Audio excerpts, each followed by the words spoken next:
The great and mighty nervous system, or the brain as most of us call it. What makes this organ unique is that within it lies the ability for humans to know oneself. This feature distinguishes and sets the human species apart from the rest of creation.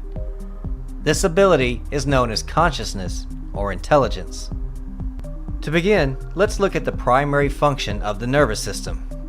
The basic purpose is to coordinate all of the activities of the body. It enables the body to respond and adapt to changes that occur both inside and outside the body. Now, the nervous system is actually split into two parts: the central nervous system and the peripheral nervous system. We'll explore the peripheral later, but first, let's look at the central nervous system. The central nervous system is made up of two major structures: the brain and the spinal cord. As most people know, the brain is found within the cranium or skull, and there are 6 main sections among other structures within it. These 6 sections are the cerebrum, cerebellum, diencephalon, the midbrain, pons, and the medulla oblongata. The first section is the cerebrum. This is the largest section. It's divided into 2 major hemispheres, which are the right and left hemisphere. And the cerebrum is further divided into 4 lobes. These 4 lobes are the frontal, the parietal, the temporal, and the occipital. The frontal lobe is primarily responsible for reasoning and thought. The parietal is primarily responsible for integrating sensory information. The temporal is primarily responsible for processing auditory information from the ears.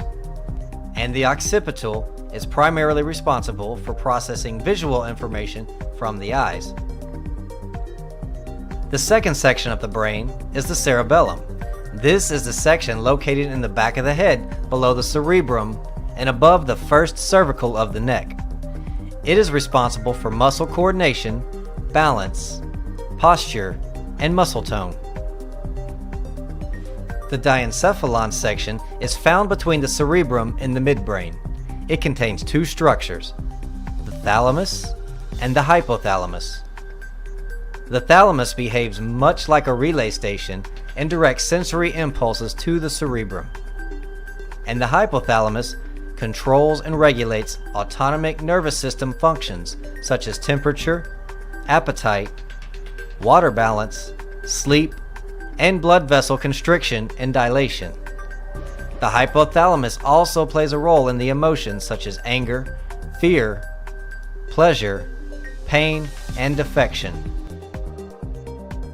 The midbrain section is located below the cerebrum at the top of the brainstem. It is responsible for certain eye and auditory reflexes. The pons is located below the midbrain and in the brainstem. It is responsible for certain reflex actions such as chewing, tasting, and saliva production. And the last section is the medulla oblongata. It's the lowest part of the brainstem, and it connects with the spinal cord and is responsible for regulating heart and blood vessel function, digestion, respiration, swallowing, coughing, sneezing, and blood pressure. It's also known as the center for respiration. Now that we've covered the brain, let's take a look at the other half of the central nervous system, the spinal cord. The spinal cord is the link between the brain and the nerves and the rest of the body. The spinal cord is divided into 4 different regions: the cervical, thoracic, lumbar, and the afferent and efferent spinal nerves, which merge to form the peripheral nerves. The afferent spinal nerves are responsible for carrying information from the body to the brain. And the efferent spinal nerves are responsible for carrying information from the brain to the body. Now, within this elaborate system of nerves, neurons, and dendrites, there is a system that regulates the functions of the central nervous system, which lie outside its major components such as the brain and the spinal cord. This system is known as the peripheral nervous system and is subdivided into two smaller systems, the somatic system and the autonomic nervous system. The somatic nervous system is responsible for carrying motor and sensory information both to and from the central nervous system. This system is made up of nerves that connect to the skin, sensory organs, and all skeletal muscles.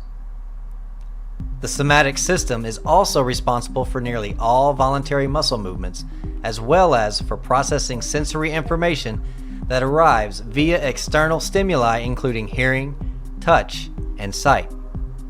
The structures that allow this communication to happen between the nerves throughout the body and the central nervous system are known as the afferent sensory neurons and the efferent motor neurons. Now, afferent simply means conducting inward, and efferent means conducting outward. So just like in the spinal nerves, the afferent neurons take information from the nerves to the central nervous system, and the efferent neurons take information from the central nervous system to the muscle fibers throughout the body. The autonomic nervous system is further divided into the sympathetic nervous system and the parasympathetic nervous system. The sympathetic nervous system is vital to our survival. Have you ever heard of the fight or flight response to danger? The sympathetic nervous system revs up the body when confronted with imminent danger to either defend yourself or to escape the threat. The parasympathetic nervous system is the counterbalance to the sympathetic response to danger, whether real or imagined. Once the threat is gone, the parasympathetic brings all the systems of the body back to normal. Now at this point, you should have a basic understanding of the nervous system, but let's do a quick recap. The basic purpose of the nervous system is to coordinate all the activities of the body. It enables the body to respond and adapt to changes that occur both inside and outside the body. The two major parts to the nervous system are the central nervous system and the peripheral nervous system. The central nervous system is also divided into two major structures, the brain and the spinal cord.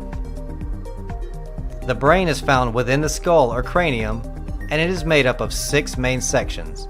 These 6 sections are the cerebrum, cerebellum, diencephalon, the midbrain, pons, and the medulla oblongata. The other half of the central nervous system is the spinal cord, and the spinal cord is the link between the brain and the nerves and the rest of your body.